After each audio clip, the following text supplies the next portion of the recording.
આજે તો ગાઈસ મેં આવી ગયો છે કિશનના ઘરે અને જોવા મળી ગયા છે આપણને આ બે બંકા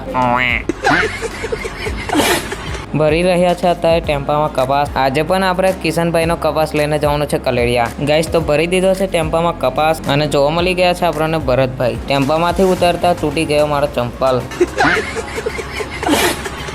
ગાઈસ તો પછી અમે આવી ગયા કિશનના ઘરમાં અને જોવા મળી ગયા છે આપણને જયદીપભાઈ।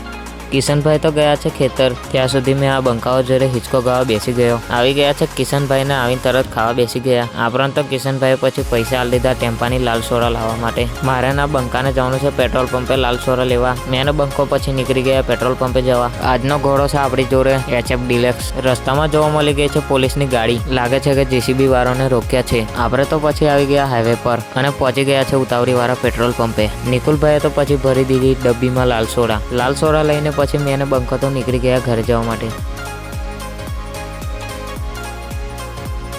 લાલ સોડા લઈને આવી ગયા હતા કિશનના ઘરે અને પીવરાઈ દીધી આપણા ટેમ્પાને લાલ સોડા। અને આ છે આપણા કિશનભાઈનો કાળો ઘોડો। કિશનભાઈ થઈ ગયા હતા નહીં ભાઈને તૈયાર અને એમની જોડે બેસી રહ્યા હતા ભરતભાઈ। મેં અને કિશન પછી નીકળી ગયા કલેડિયા જવા માટે। કમાના ગલ્લે બેઠા બેઠા મારી દીધી યોગેશભાઈએ તો દૂરથી સલામ। આપણા ટેમ્પાને તો પછી રોકેટની પેટ ઉડાડ્યો। રોકેટની લેન્ડિંગ થવાની છે સીધી કલેડિયામાં। રસ્તામાં લાગી ભૂખ એટલે અમે તો લઈ લીધા સમોસા। પહોંચી ગયા હતા કલેડિયા અને કરાવવા આવી ગયા આપણા ટેમ્પાનું વજન કરાવીને પછી અમે તો નીકળી ગયા ખાલી કરાવવા માટે। પહોંચી ગયા હતા ખાલી કરવાની જગ્યાએ। કિશનભાઈ તો વિચારમાં પડી ગયા છે કે સારો ભાવ આલે તો સારું। ગાઈસ તો કરી નાખ્યો ટેમ્પો ખાલી એટલે મેં ચાલ્યો પછી ખાલી ટેમ્પાનું વજન કરાવવા અને આવી ગયા છે કોટા પર ટેમ્પાનું વજન કરાવવા। ટેમ્પાનું વજન કરાવીને પછી આપણે તો સીધા આવી ગયા હતા બિલ બનાવવા। બની ગયું છે બિલ ને કિશનભાઈ ગણી રહ્યા છે અત્યારે પૈસા ગણીને પછી અમે તો નીકળી ગયા ઘરે જવા માટે।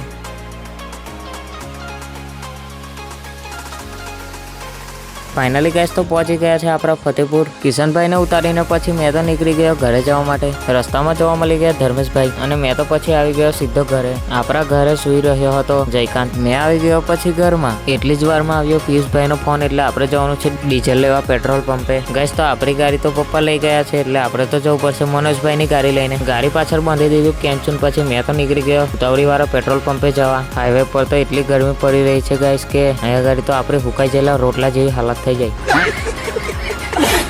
આવી ગયો પેટ્રોલ પંપ ઉપર ને ભરી રહ્યા છે અત્યારે ડબ્બીમાં ડીઝલ। પેટ્રોલ પંપ વાળા ભાઈબંધો પણ આવી ગયા છે આપણા બ્લોગમાં। ડીઝલ લઈને પછી આપણે તો નીકળી ગયા ઘરે જવા માટે। ગાઈસ તો ડીઝલ લઈને પહોંચી ગયા આપણે તો ઋતિકભાઈના ઘરે। આપણા ટ્રેક્ટરની ફૂલ જ સર્વિસ કરી નાખી છે પિયુષભાઈએ તો। ગાઈસ તો પછી તમારે પણ કોઈ પણ ટ્રેક્ટરનું સર્વિસ કે પછી કંઈ પણ કામ કરાવવાનું હોય તો પહોંચી જજો આપણા પિયુષભાઈના ગેરાજે। ગાઈસ તો લોકેશનની વાત કરીએ તો માગુ ને ફતેપુરની વચ્ચે જય માતાજી ગેરાજ। મળીએ તો ગાઈસ આપણે એક નવા બ્લોગમાં।